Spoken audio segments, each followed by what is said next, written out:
Oui, que le Seigneur purifie nos cœurs par son Saint-Esprit. Et nous sommes heureux de nous retrouver tous ensemble ce matin dans la maison de Dieu.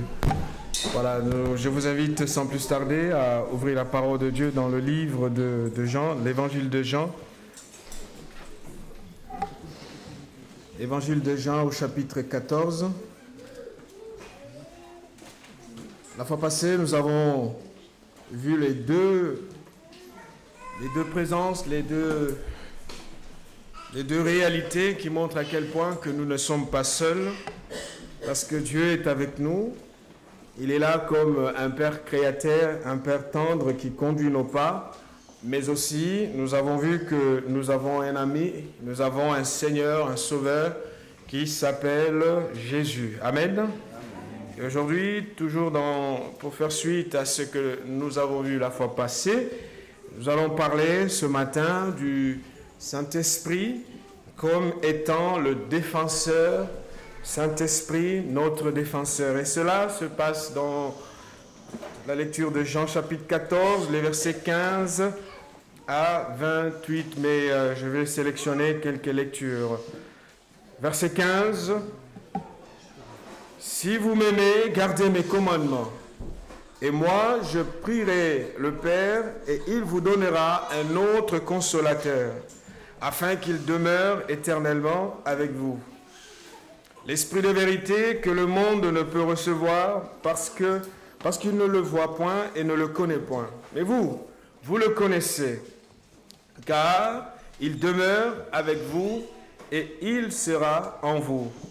Je ne vous laisserai pas orphelins, je viendrai à vous. Et nous allons prendre, je saute les autres passages, nous prenons le verset 28, où le Seigneur dit ceci, mais le verset 27 même, verset 26, « Mais le consolateur, l'Esprit Saint, que le Père enverra à mon nom, vous enseignera toutes choses et vous rappellera ce que je vous ai dit. Je vous laisse la paix, je vous donne ma paix, je ne vous donne pas comme le monde donne. Que votre cœur ne se trouble point et ne s'alarme point. » Amen. Oui, le Saint-Esprit est là, le Saint-Esprit est notre défenseur. Vous savez, dans la vie de tous les jours, lorsque nous avons un événement important, nous aimons que les personnes qui nous sont chères soient là. Si c'est un mariage, nous voulons que les parents soient là. Si c'est un anniversaire, non seulement les parents, les amis, toutes les personnes qui comptent pour nous, nous désirons vivement les avoir à nos côtés. À nos côtés parce qu'il y a des moments qui ne peuvent pas, qu'on ne peut pas rater. Il y a des moments qui sont significatifs. L'exemple de ce père qui a été invité par son fils de venir assister à un grand match que son fils avait. Et le papa avait dit à son enfant, écoute, je serai là à tes côtés, je viendrai. Et il a pris sa voiture pour aller à la rencontre, vraiment assister à cet événement qui était vraiment important pour son fils. Et vous savez, la route nous réserve des surprises.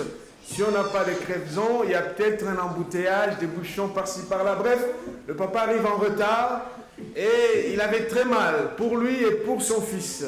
Il se disait, mais qu'est-ce qu'il va penser? Il va se dire, mais papa n'a pas été à mes côtés et j'aurais voulu qu'il soit là. Vous savez, des moments importants de notre vie, nous avons besoin d'une présence qui nous est chère. Et quand ces personnes qui nous sont chères ne sont pas là, nous avons la sensation, nous avons le sentiment de vivre une expérience qui n'est pas complète.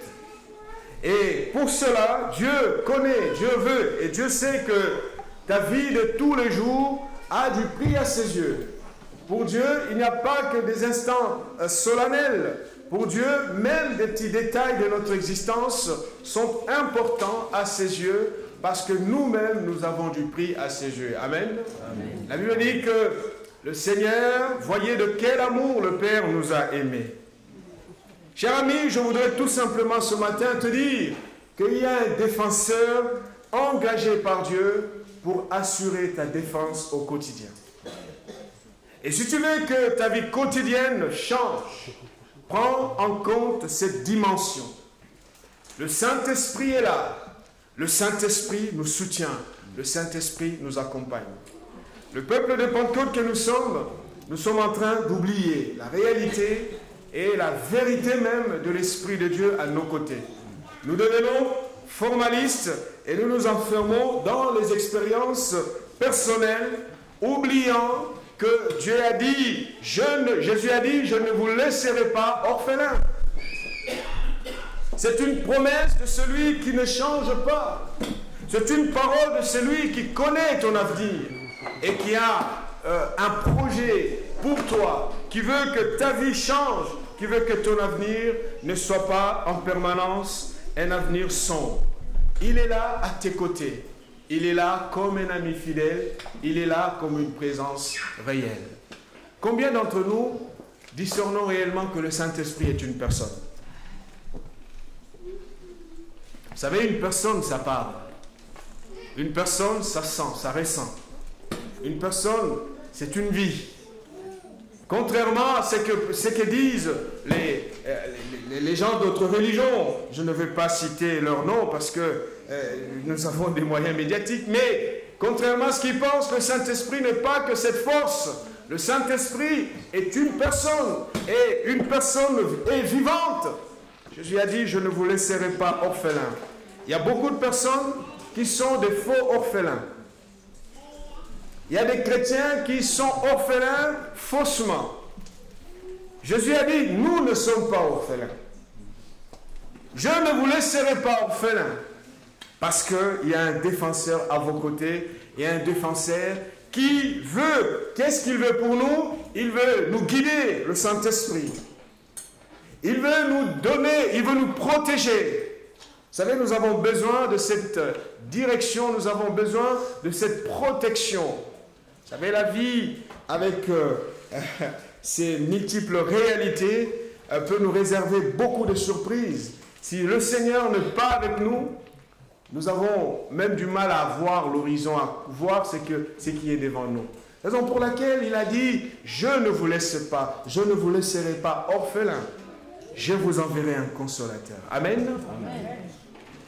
Le Saint-Esprit veut nous guider, il veut nous protéger, il veut nous conduire. Il veut nous rendre puissants. Jusqu'à quand serons-nous toujours ballottés, manipulés? Nous serons l'objet des oppressions constantes de la part de notre ennemi, mais aussi des réalités de cette vie. La vie chrétienne, c'est aussi une vie heureuse, joyeuse, où nous sommes appelés à nous épanouir avec notre Dieu. Amen. Un jour, Jésus parlait avec les scribes. Avec les scribes dans Jean, on peut voir ça dans Jean chapitre 10, les versets 33 à 37. Et la discussion était tellement qu'ils vont objecter. Ils diront à Jésus, les Juifs répondirent à Jésus en disant, ce n'est point pour une bonne œuvre que nous te lapidons, mais pour un blasphème. Parce que toi, toi qui es un homme, tu t'es fait Dieu. Jésus leur répondit, n'est-il pas écrit dans votre loi, j'ai dit, vous êtes des dieux, au pluriel, des dieux. Si elle a appelé, la loi a appelé Dieu, ceux à qui la parole de Dieu a été adressée, et si l'écriture ne peut être anéantie, celui que le Père a sanctifié et envoyé dans le monde, vous lui dites, tu blasphèmes, et cela parce que j'ai dit, je suis fils de Dieu.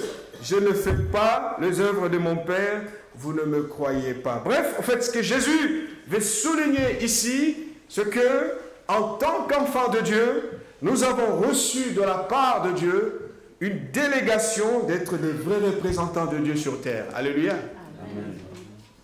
Est-ce que quelqu'un croit à ce que je dis? Amen. Oh, ils étaient énervés. Ils se disent, mais tu te prends pour qui? Il objecte en disant, mais vous lisez mal la parole de Dieu. En fait, il fait référence au psaume 82, où il est justement dit, ne mourrez pas comme des hommes, parce que Dieu a placé l'homme, l'humain, surtout le croyant qui vit en relation avec lui, Il nous a placés sur un rang supérieur. Et à cela, nous devons comprendre que notre vocation est une vocation d'être des véritables représentants de Dieu. Et cette représentation, c'est une vie de tous les jours. C'est une vie quotidienne. Ce n'est pas seulement à des moments ou seulement quand je viens à l'église, même à la maison. Partout où je suis, je ne dois pas l'oublier parce que le Seigneur assure tout et il fait tout son possible pour rendre mon quotidien agréable. Amen. Amen. Deux choses que le Saint-Esprit fait.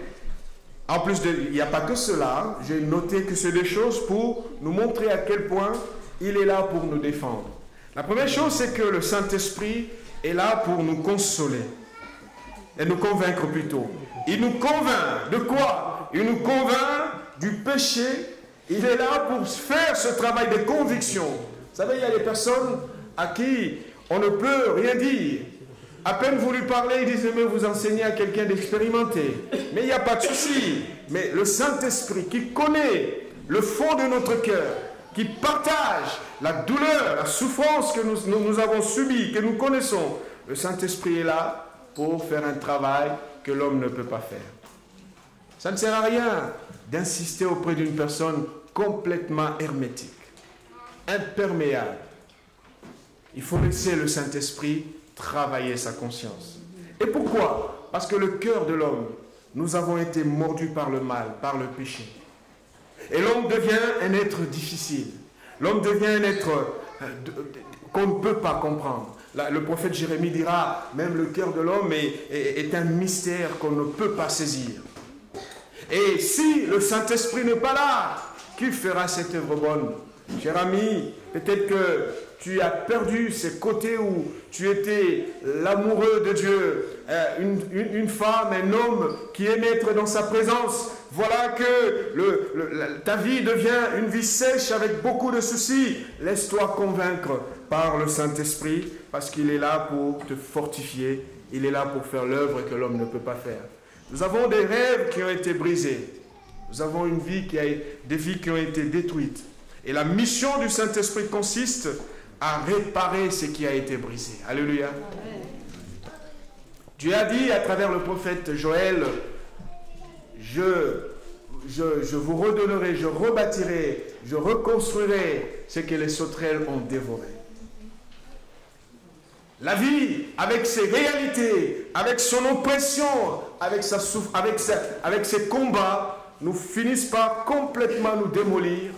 Et justement, le Saint-Esprit est là pour faire ce travail de ramener dans notre conscience la fraîcheur d'une présence divine.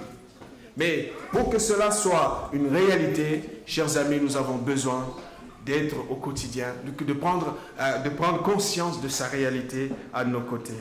Oui, le Saint-Esprit veut transformer ton cœur meurtri. Le Saint-Esprit veut mettre un stop à ce processus de décadence dans ta vie. Sans cesse, tu es dominé par le péché. Tu n'arrives plus à être maître de toi-même. Or, Dieu a créé l'homme pour qu'il soit à son image. La présence divine n'est plus ce que toi tu vis. Tu es sans cesse humilié par le mal et par le péché. Hier, j'étais dans le cadre de mon service en prison. En tant qu'aumônier, j'ai parlé avec un détenu. J'ai prêché hier sur un message qui concerne le pouvoir de la langue. Et j'ai invité ces détenus à bien contrôler leur façon de parler, à faire un bon usage de notre langue. Et à la fin, un d'entre eux est venu me voir, ils étaient deux, même trois. Ils sont venus, chacun voulait me parler, mais un m'a dit, écoute, j'aimerais te partager une expérience. Cet homme, la veille de son arrestation, il a été arrêté un lundi pour un crime qu'il n'a pas voulu nommer. Parce que notre rôle non plus n'est pas de dire qu'est-ce que tu as fait pour être là. Nous sommes là pour apporter l'évangile. Alors il m'a dit qu'il était à la gare du Nord un dimanche. Et quelqu'un qu'il ne connaît pas, qui courait, qui lui a dit juste, écoute, frère, qu'est-ce que tu fais ici un dimanche? Jésus t'aime, Dieu t'aime. Il faut que dimanche prochain tu ailles à l'église. Ok, ne rate plus l'église. En fait, c'est un chrétien rétrograde. Alors il a pris cela comme un film d'Hollywood, sauf que dimanche arrive au lieu d'aller à l'église, il n'est pas allé à l'église. Et en sortant, je ne sais pas qu'est-ce qu'il est allé faire. Il a commis un forfait qui a fait en sorte qu'il soit emprisonné et se retrouve en prison. Et donc hier, il me disait que je vous remercie pour votre message parce que je comprends qu'après ici, il faut que je reprenne la bonne direction. Vous savez, lorsqu'on n'écoute pas l'Esprit de Dieu, il est difficile de voir son avenir clair. Alléluia. Le Saint-Esprit vient faire l'œuvre de la consolation. La parole de Dieu dit, mais le consolateur, l'Esprit Saint que le Père enverra en mon nom, vous enseignera toutes choses. Il veut nous enseigner qu'il est possible que tes émotions soient restaurées, guéries par le Seigneur. Même si tu as connu des moments douloureux, même si tu as traversé ou tu traverses une tempête difficile à supporter, qui met en péril ton avenir, oui, il y a un consolateur qui veut changer l'histoire de ta vie. Et vous savez, Dieu ne prend aucun plaisir à nous voir dans la souffrance. Ce sont les hommes qui condamnent, ce sont les hommes qui détruisent, ce sont les hommes qui humilient. Dieu ne fait jamais des choses pareilles, des choses semblables, parce qu'il partage parfaitement notre souffrance, raison pour laquelle il envoie le Saint-Esprit pour nous consoler. Et on peut avoir sa vie détruite tout en étant dans l'église. Vous savez, si Satan ne nous attaque qu'à l'extérieur, c'est beaucoup plus facile, on le voit vite venir. Mais il peut arriver même dans une église et détruire notre espérance. Ainsi donc, cet homme avec qui je parlais il n'y a pas longtemps, qui a aussi abandonné la foi parce qu'il a vécu une expérience douloureuse dans son église. Et il a dit depuis ce jour-là, si c'est ça la foi, jamais plus mes pieds dans l'église, je retourne dans le monde. Et je lui ai dit, frère, tu sais, ce n'est pas la solution d'abandonner Dieu. On peut l'abandonner parce que si tu optes pour l'abandonner dans l'église parce qu'il y a des soucis, mais sache-le que tu risques de jouer le jeu du diable. La parole de Dieu dira même que Satan se déguise en ange de lumière. Il peut prendre différentes formes avec l'intention de briser ton cœur. Et pour que ton cœur ne soit pas brisé, chers amis, frères et sœurs, la parole nous invite à prendre en compte la défense qu'exerce le Saint-Esprit à nos côtés. Amen. Amen. Il est là comme défenseur. Et il veut justement te libérer de ton passé. Et dans sa défense, le Saint-Esprit vient avec amour. Il vient avec amour et il vient avec grâce. Il ne nous juge pas, il ne nous rejette pas. Au contraire, il nous aime et nous veut du bien. Le prophète Ésaïe dit, dans Ésaïe chapitre 40, là encore pour rappeler, montrer à quel point le Saint-Esprit nous soutient et nous accompagne. La Bible dit, consolez, consolez mon peuple, dit votre Dieu. Dieu est conscient de nos souffrances et Dieu veut justement travailler à notre consolation. J'ouvre une parenthèse. Vous savez, à l'église, ça ne sert à rien de regarder celui qui est dans le péché et de dire, frère, toi, tu ne fais que ça. Vous savez, le pécheur, ceux qui pêchent. Alléluia. Celui qui fait le mal sait qu'il commet un péché. Ce dont on a besoin, c'est de montrer la solution de Dieu. Avec amour, sans aucune volonté d'humilier, sans aucun désir de briser. Parce que celui qui fait ce jeu de détruire n'est pas avec Dieu. Quand on est avec Dieu, comme Jésus a dit aux apôtres qui étaient jaloux, celui qui n'assemble pas avec nous disperse. Si quelqu'un est en train de rassembler avec Jésus, oui, c'est un bâtisseur et c'est quelqu'un qui veut que le royaume de Dieu aille de l'avant. Concrètement pour nous, qu'est-ce qu'il nous faut? Première chose, nous devons combattre l'ignorance spirituelle. Il y a beaucoup de chrétiens qui ne savent pas qu'ils ont un défenseur. Il y a beaucoup de chrétiens qui ne savent pas que le Saint-Esprit est un ami, est une présence réelle. La parole de Dieu dit, je vous enverrai le consolateur, nous avons lu ça, le Saint-Esprit que le Père enverra en mon nom, il vous enseignera toutes choses. Et cette deuxième parole d'Osée chapitre 4, verset 6, nous l'avons probablement lu. Osée chapitre 4, verset 6 dit ceci, mon peuple est détruit parce qu'il lui manque la connaissance. Puisque tu as rejeté la connaissance, je te rejetterai. Et tu seras dépouillé de mon sacerdoce, puisque tu as oublié la loi de ton Dieu, j'oublierai aussi tes enfants. Beaucoup d'entre nous, à cause de notre ignorance spirituelle, ou pour les autres, c'est notre négligence spirituelle, nous nous retrouvons dans des circonstances difficiles et pénibles. C'est l'histoire d'un missionnaire. Hein? Il y avait un missionnaire qui était revenu, les images qui apparaissent. Vous savez, on aime bien s'habituer à cette situation et on se dit, mais bon, on fait avec. Un missionnaire était rentré dans son pays pour un certain temps et, comme vous le savez, les chrétiens et surtout les serviteurs de Dieu, quand vous les observez bien, leur voiture, parfois, ça fait pitié. Donc, ce missionnaire est revenu dans le pays. Non, mais je raconte une histoire vraie. Pas toujours, mais souvent. Et je ne suis pas contredit par les gens qui les côtoient. Donc, ce missionnaire est rentré dans son pays pour un temps. Alors, on va lui prêter une voiture. Et cette voiture avait des problèmes de démarrage. Et le missionnaire va trouver une idée. Il dit, mais comment je fais pour utiliser ce véhicule? Alors, il a trouvé deux trucs. La première, c'est qu'il faisait en sorte que quand il visite ou qu'il va quelque part, il gare sa voiture sur une côte. Comme ça, quand il aura fini son entretien, il vient, il n'a qu'à descendre et à démarrer sans aucune complication. L'autre possibilité, c'est que quand il arrive à un endroit et qu'il ne va pas durer, il laisse le moteur tourner. Comme ça, il n'a pas de souci. Alors, 2 ans après, il était contraint de repartir à un autre... Il est reparti, il a laissé... C'était une voiture qui avait été mise à sa disposition. Il laisse la voiture à un autre missionnaire qui arrive. Alors, mais avant de partir, il faut expliquer le problème de la voiture à cet autre missionnaire.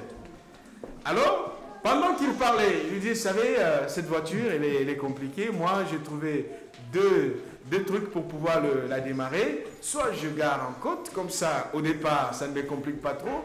Soit je la laisse tourner, et puis je sais que je n'ai pas le problème de démarrage. Mais pendant qu'il parlait, avant même qu'il termine de parler, l'autre missionnaire qui avait quelques notions en mécanique, il a soulevé le capot, et il a vu le problème qui faisait en sorte que la voiture ne démarre pas. Et quelques temps après, il va résoudre le problème, et même, ça n'a même pas fait plusieurs minutes. Hein. Le problème résolu, et le gars entre dans la voiture, il démarre, la voiture va démarrer. Et bon, vous savez, l'ignorance, ça peut nous faire en sorte que nous puissions traverser un moment vraiment de galère au lieu d'être branchés et de comprendre que le Seigneur est avec nous. Mon peuple est détruit, dit la Bible. Mon peuple est détruit. Pourquoi? Parce qu'il lui manque la connaissance. Qui est le Saint-Esprit pour toi? Comprends-tu qu'il y a un défenseur qui est à tes côtés? Ça change toute notre histoire si nous avons cette connaissance de la présence de Dieu avec nous. Deuxième chose, concrètement, si nous ne voulons pas continuer à rester dans cette spirale douloureuse, la Bible nous invite justement à sortir de l'orphelinat spirituel.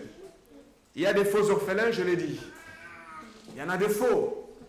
Les vrais, ceux qui ont tué Dieu et qui ont décrété la mort de Dieu, laissons-les dans les orphelinats spirituels. Mais toi qui crois en Jésus, toi l'enfant de Dieu, toi qui es aimé par lui, sors de cette réalité parce qu'il y a quelqu'un qui a été engagé par Dieu pour prendre soin de toi. Amen. Il s'appelle le Saint-Esprit. La foi, c'est croire Dieu sur parole. Les apôtres, un jour, sont allés pêcher et ils n'ont rien trouvé, ils n'ont rien eu. Dans Luc chapitre 5, je lis ce récit dans Luc 5, versets 5 à 6. Et Jésus arrive, parle avec eux, qu'est-ce qui se passe? Mais bon, ils ont commencé par chacun exposer son argumentation en disant, mais tiens, on a fait ça. Mais après avoir parlé, Pierre va répondre au Seigneur en disant, Maître, nous avons travaillé toute la nuit sans rien prendre, mais sur ta parole, je jetterai le filet. On peut se dire, mais j'ai essayé. Oh, ma vie est toujours comme ça. Je ne pourrai pas sortir d'ici. Je ne connais que ça comme réalité. Essaye d'écouter ce que Dieu dit. Pierre avait au début présenté ses raisons, mais il va finir par céder en disant, sur ta parole, je jetterai le filet. Ce matin, Dieu veut justement que tu réalises cela. Tu n'es pas seul, Dieu est avec toi. Il y a un défenseur à tes côtés. Essaye d'entendre sa voix. Essaye d'écouter ce qu'il te demande de faire. Et alors tu verras que ton histoire, ta vie va changer. Le roi Joas, dans l'Ancien Testament, un jour est arrivé, il vient voir le prophète Élisée. Je suis dans 2 Rois, chapitre 13, versets 14 à 19. Ce roi était dans la flatterie. Ah, vous savez, on aime bien flatter et nous connaissons bien l'histoire de La Fontaine qui dit « Tout flatteur vit au dépens de celui qui l'écoute ». Et il va arriver auprès d'Élisée, paniqué parce qu'à l'entrée du pays, il y a des ennemis syriens qui assiègent la ville. Et le roi va voir le prophète en disant, la Bible dit dans 2 Rois 13, 14 à 19, Élisée était atteint de la maladie dont il mourut. Joas, roi d'Israël, descendit vers lui, pleurant sur son visage, et dit, mon père, char d'Israël et sa cavalerie. Élisée lui dit, prends ton arc. Il arrive en pleurant, il arrive avec des plaintes, avec des lamentations. Le prophète n'entre pas dans ce jeu, il lui dit, écoute, tu prends ton arc, lève-toi et va au combat.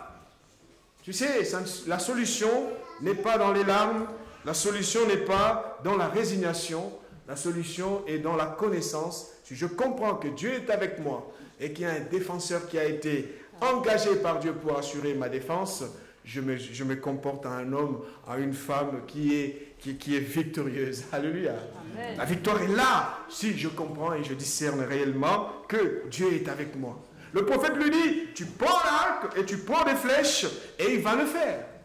Si le prophète a dit, mais oh mon pauvre, qu'est-ce qui t'arrive? Qu'est-ce qui se passe? Ils auraient perdu le temps. Le prophète ne prend pas cette direction, il lui dit, lève-toi, prends ton arc, prends un arc et les flèches, il faut y aller. Et quand il l'a fait, la victoire était arrivée. Cher ami, ce matin, certes que tu traverses des moments difficiles et parfois tu doutes de tout, tu te poses des questions, comment je vais faire? Oui, je vais simplement te rappeler que Dieu a dit, Jésus a dit, je ne vous laisserai pas orphelin, tu n'es pas un orphelin. Amen. Il y a quelqu'un à tes côtés. Et si tu montes sur ses épaules, tu verras l'horizon.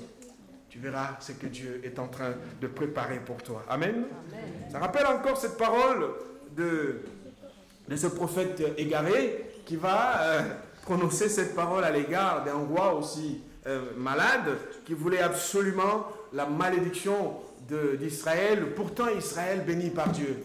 La réponse de Balaam à Balak sera « Dieu n'est pas un homme pour mentir, ni un fils d'un homme pour se repentir. Ce qu'il a dit, ne le fera-t-il pas? Ce qu'il a déclaré, ne l'exécutera-t-il pas? » Il rappelle que Dieu est un Dieu de fidélité. Quand il dit que tu n'es pas orphelin, au nom de quoi tu te considères orphelin? Ah, je suis seul. Personne ne s'occupe de moi. On ne m'entend pas. Je suis là toujours comme ça. On ne s'occupe pas assez de moi. Oui, peut-être c'est comme ça. Mais Dieu te dit ce matin, tu n'es pas orphelin. Il y a quelqu'un qui peut changer ta situation.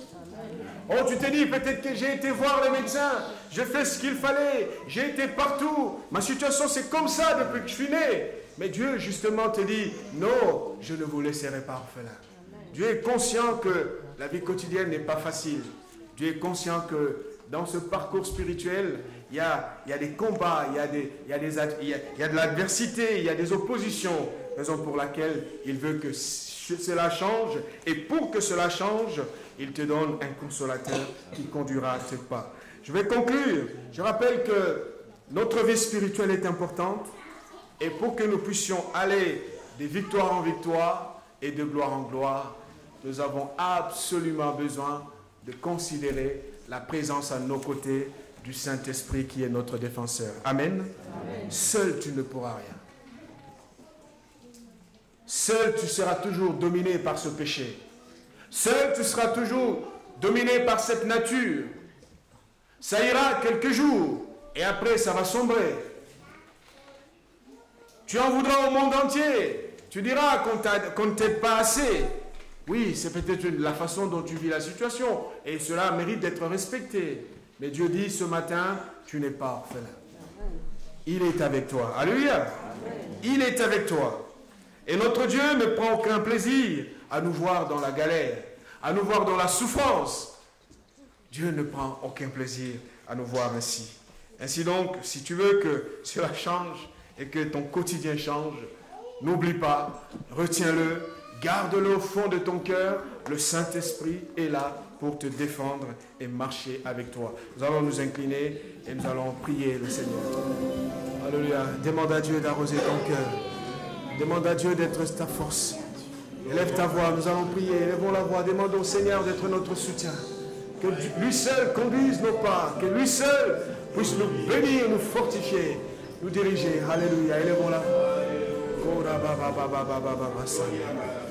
Seigneur, merci parce que c'est toi. Et c'est toi seul, Seigneur, qui est capable d'arroser, Seigneur, cette terre aride. Nous avons besoin que les déserts fleurissent à nouveau, Seigneur, notre Dieu, dans notre cœur, dans notre vie. Merci parce que nous allons vaincre cette mentalité négative et pour comprendre que nous ne sommes pas seuls. Seigneur, nous refusons, Seigneur, ce statu quo et nous entrons pleinement dans ce que tu as préparé pour nous. À ton nom soit la louange ce matin. Nous voulons te louer, Seigneur. Nous voulons t'exalter, notre roi. Nous te remercions parce que, Seigneur, nos pas sont dirigés par toi. À toi la louange. À toi la gloire. Si ce matin, Seigneur, il y a parmi nous ce malade qui est là, qui n'a plus la foi, qui ne comprend plus rien de ce qui se passe. Seigneur, tu es capable de restaurer. Seigneur, tu es capable de libérer. Seigneur, tu es capable de délivrer. La Bible dit que Jésus-Christ est le même hier, aujourd'hui, éternellement. Ce matin, visite, Seigneur, tes enfants. Sois présent, Père de gloire. Alléluia. Nous te bénissons de tout notre cœur. Merci pour tout. Dans le nom de Jésus. À toi la gloire, Seigneur. Alléluia.